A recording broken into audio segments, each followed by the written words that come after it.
Hello everyone, welcome to RJ smart class. मैं हूं अभिषेक अवस्थी और मैं अनअकैडमी पे प्लस एजुकेटर हूं। तो अगर आप केवीएस एग्जाम की प्रिपरेशन कर रहे हैं तो अनअकैडमी प्लस आपके लिए एक नया बैच कोर्स लेके आ रहा है जो कि 28 जुलाई से शुरू होने वाला है। और इस बैच कोर्स में आपको इंडिया के जितने भी टॉप के एजुकेटर्स हैं वो सब आपको मिलकर केवीएस की प्रिपरेशन कराएंगे। और बहुत इंपॉर्टेंट आपके लिए बैच कोर्स रहेगा अगर आप केवीएस की प्रिपरेशन कर रहे हैं तो। इस बैच कोर्स को ज्वाइन करने का लिंक मैंने डिस्क्रिप्शन में दिया हुआ है, वहां पे जाकर आप इस बैच कोर्स को ज्वाइन कर सकते हैं।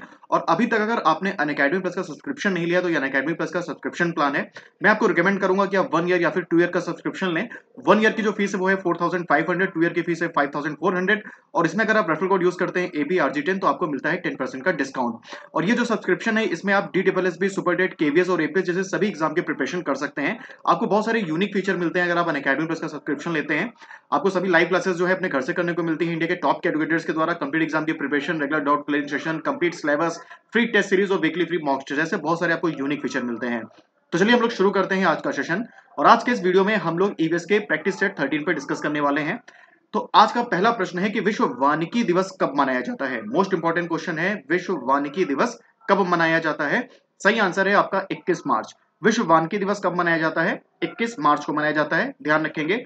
और अगर आपसे पूछा जाए कि भारत में जो वन अधिनियम है वो कब पारित किया गया था, तो भारत में जो वन अधिनियम है, ध्यान रखेंगे, ये पारित किया गया था 1980 में, 1980 में। ठीक है। अगला प्रश्न है कि विश्व जल दिवस कब मनाया जाता है। तो विश्व जल दिवस जो है वो कब मनाया जाता है, तो इसका जो सही आंसर है वो है 22 मार्च। विश्व जल दिवस कब मनाया जाता है? 22 मार्च को।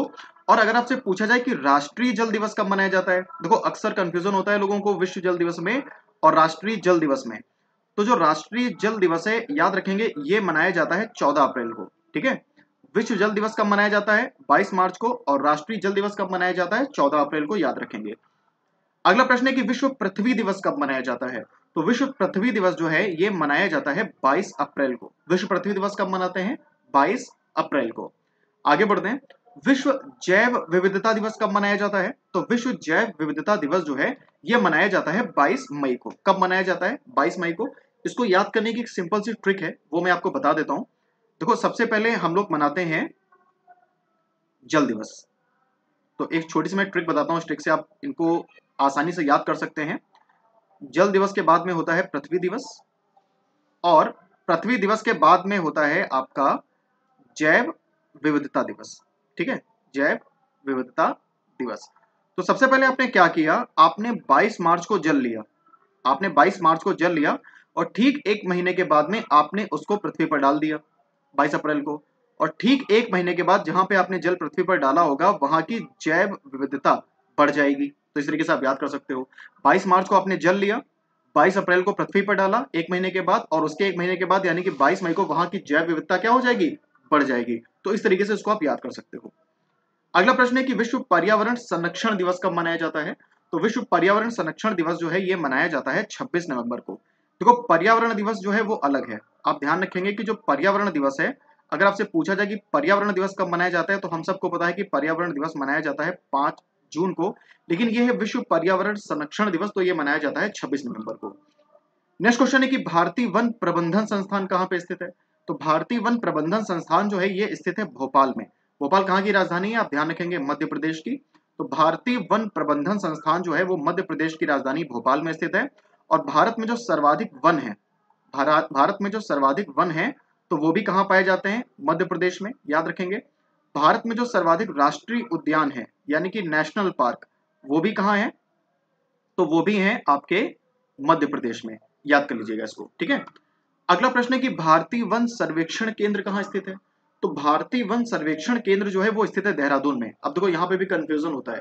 भारतीय वन सर्वेक्षण केंद्र यानी कि भारतीय वन अनुसंधान केंद्र, तो ये देहरादून में स्थित है। और भारतीय वन प्रबंधन संस्थान पूछेंगे कहाँ स्थित है, तो वो भोपाल में स्थित है। तो इनको भी आप याद कर लीजिएगा। अगला प्रश्न है कि भारत का राष्ट्रीय विरासत पशु जो है वो कौन है। तो भारत का जो राष्ट्रीय विरासत पशु है वो है हाथी। भारत का राष्ट्रीय विरासत पशु कौन है? हाथी। भारत का राष्ट्रीय पशु आपको पता है कि बाघ है। तो भारत का जो राष्ट्रीय पशु है वो है बाघ। लेकिन जो भारत का राष्ट्रीय विरासत पशु है वो है हाथी।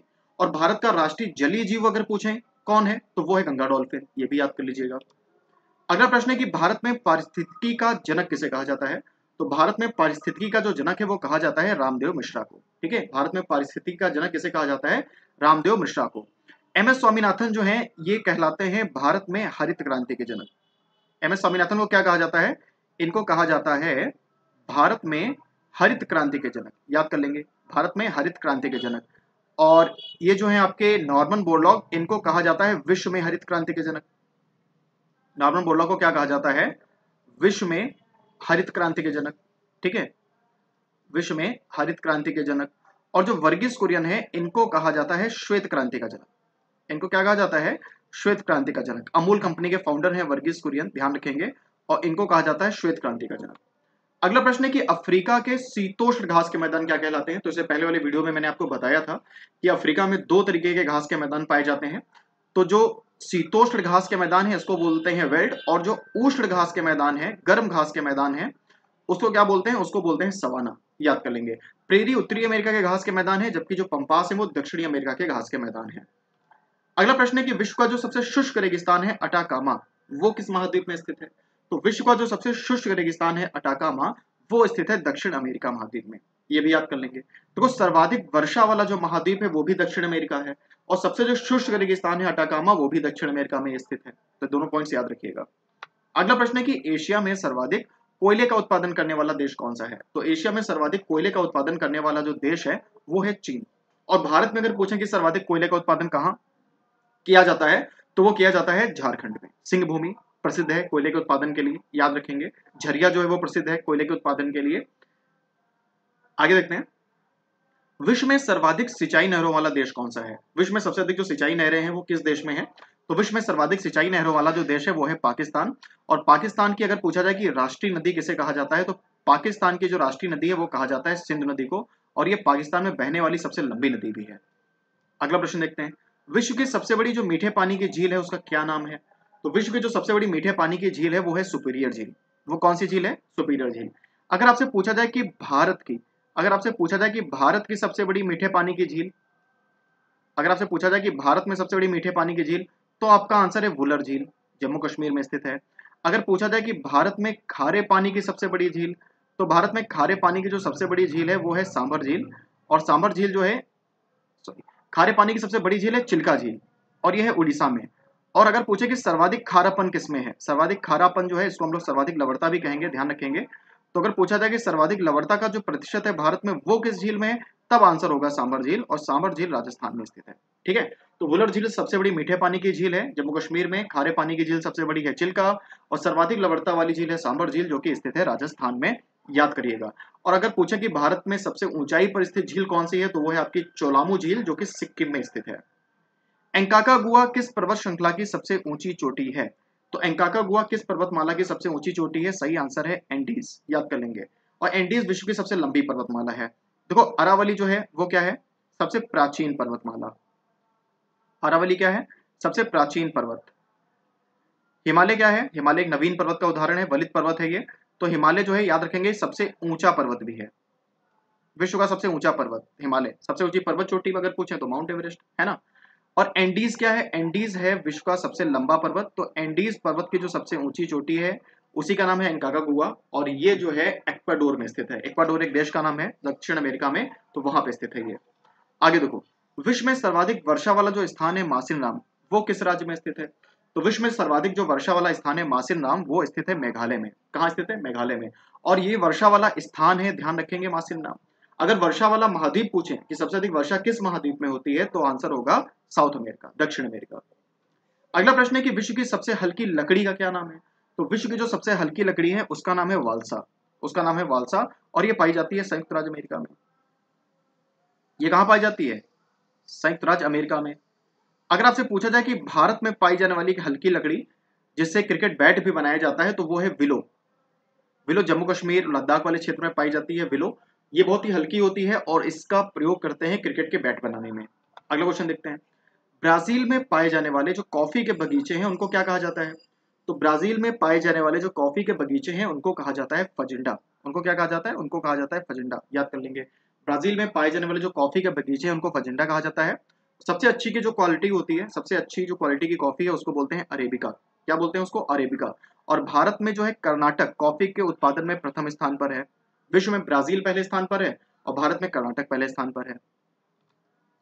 अगला प्रश्न है कि कचरा प्रबंधन में कितने आर का प्रयोग किया जाता है। मोस्ट इंपॉर्टेंट क्वेश्चन बन जाता है आपका ये कि कचरा प्रबंधन में कितने आर का प्रयोग किया जाता है। आपका सही आंसर है 5। पहले 3 थे, फिर 4 हुए और अब हो गए हैं कितने, 5। तो कचरा प्रबंधन में 5 आर का प्रयोग किया जाता है। कौन कौन से मैं आपको बता देता हूँ। सबसे पहले है आपका रिफ्यूज, मना करिए आप अगर आपको कोई इस तरीके से चीज देता है तो। उसके बाद में रिड्यूस, अगर मना नहीं कर सकते हैं तो उनका उपयोग कम करिए। रिफ्यूज हो गया, रिड्यूस हो गया। उसके बाद में है फिर रिसाइकिल, ठीक है। उसके बाद में क्या है, रिसाइकिल, ठीक है। रिफ्यूज है, रिड्यूस है, रिसाइकिल है, और फिर उसके बाद में जो है आपका वो है